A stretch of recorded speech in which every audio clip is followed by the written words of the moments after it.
Carl Jung nous a enseigné que notre réalité extérieure est souvent le reflet de notre monde intérieur. As-tu déjà ressenti ce poids dans la poitrine, cette douleur sourde lorsque quelqu'un que tu aimes t'ignore? C'est une souffrance qui dépasse les mots, comme si, pour cette personne, tu avais soudain cessé d'exister. Tu te demandes encore et encore, que ai-je fait de mal? Pourquoi cela fait-il si mal? Comment peuvent-ils m'ignorer alors qu'ils savent à quel point je tiens à eux? Mais si cette douleur était bien plus qu'une simple réaction émotionnelle, et si elle était un message de ton inconscient, une opportunité de mieux te comprendre? Jung croyait que tout ce que nous vivons, et surtout ce qui nous touche profondément, est un miroir de ce que nous portons en nous. La véritable question n'est donc pas pourquoi m'ignore-t-on, mais plutôt quelle part de moi est reflétée dans cette situation. Lorsque l'indifférence d'une personne nous blesse, la première émotion qui surgit est le rejet. Mais ce rejet ne concerne pas uniquement le moment présent. Il est souvent le symptôme d'une blessure plus ancienne, ancrée en nous depuis longtemps, peut-être même depuis l'enfance, lorsque nous cherchions amour et validation sans toujours les recevoir. Jung expliquait que notre psyché est façonnée par nos expériences passées, dont beaucoup sont enfouies dans notre inconscient.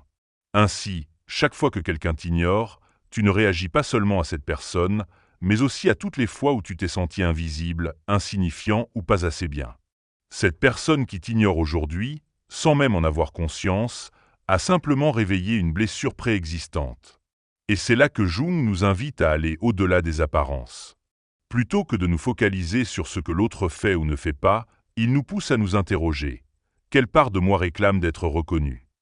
Si cette situation se répète dans ta vie, ce n'est pas une coïncidence, c'est un schéma. Jung nous rappelait que tout ce qui n'est pas résolu revient encore et encore, sous différentes formes, jusqu'à ce que nous décidions d'y faire face. La vie continuera à t'envoyer la même leçon, sous les traits de personnes différentes, jusqu'à ce que tu choisisses d'en comprendre la racine. Peut-être as-tu du mal à poser des limites.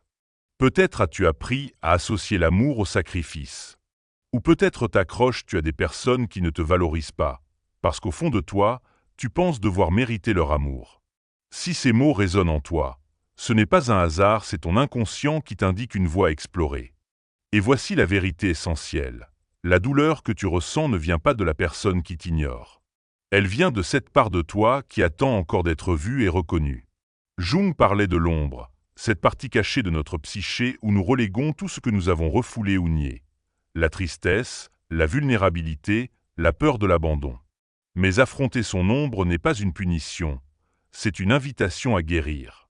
Car lorsque tu apprendras à reconnaître ces parts de toi que tu as longtemps ignorées, tu cesseras de chercher cette validation auprès des autres.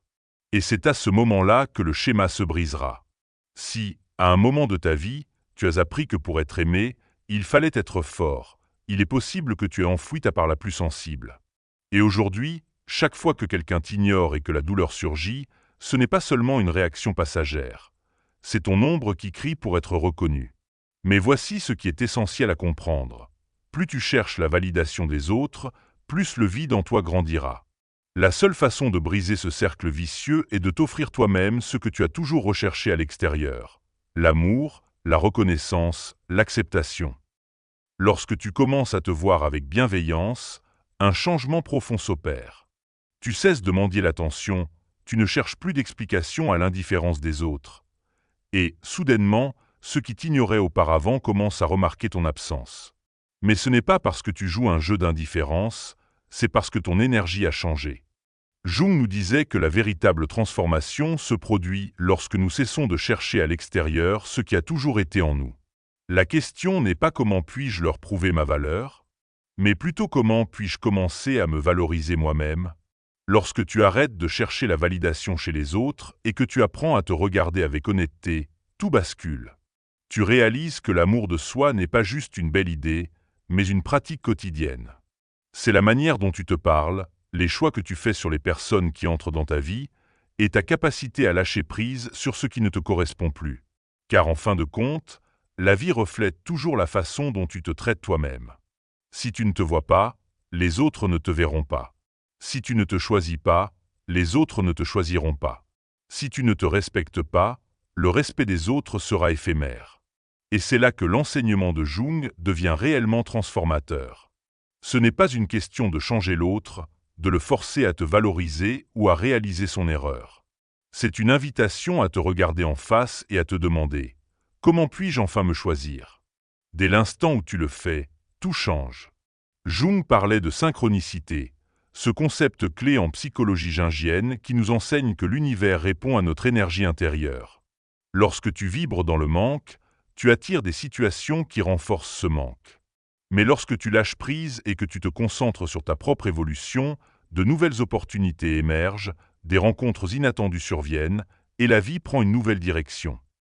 Ce n'est ni de la magie ni une coïncidence, c'est simplement le reflet de ton changement intérieur. Mais lâcher prise n'est pas facile. On s'accroche souvent parce qu'on croit que si l'on fait assez d'efforts, les choses finiront par changer. On reste parfois parce que la peur de la solitude est plus forte que le désir de liberté. C'est ici que tu dois te poser la question la plus difficile. Ai-je vraiment peur de perdre cette personne ou ai-je peur de me retrouver face à moi-même? Car ce vide que tu ressens lorsqu'on t'ignore n'est pas une punition, c'est une opportunité. C'est l'espace où tu peux redécouvrir qui tu es, libre des attentes des autres. C'est le silence dont tu as besoin pour entendre ta véritable voix. C'est le signe que le moment est venu d'aller à l'intérieur de toi et de guérir ce qui doit l'être. Lorsque tu commences à te voir avec clarté, tu réalises que bien des blessures que tu portes ne t'appartenaient même pas. Ce sont des croyances que tu as absorbées depuis l'enfance. Tu as appris à chercher l'amour dans des endroits où tu ne le trouverais jamais. Tu as justifié l'indifférence en espérant qu'un jour, elle se transformerait en attention. Mais maintenant que tu fais face à la réalité, tu comprends que tout ce que tu as vécu avait un sens. Te ramener à toi-même. La personne qui t'ignore n'est pas là pour te détruire. Elle est là pour te montrer à quel point toi-même, tu as ignoré ta propre valeur.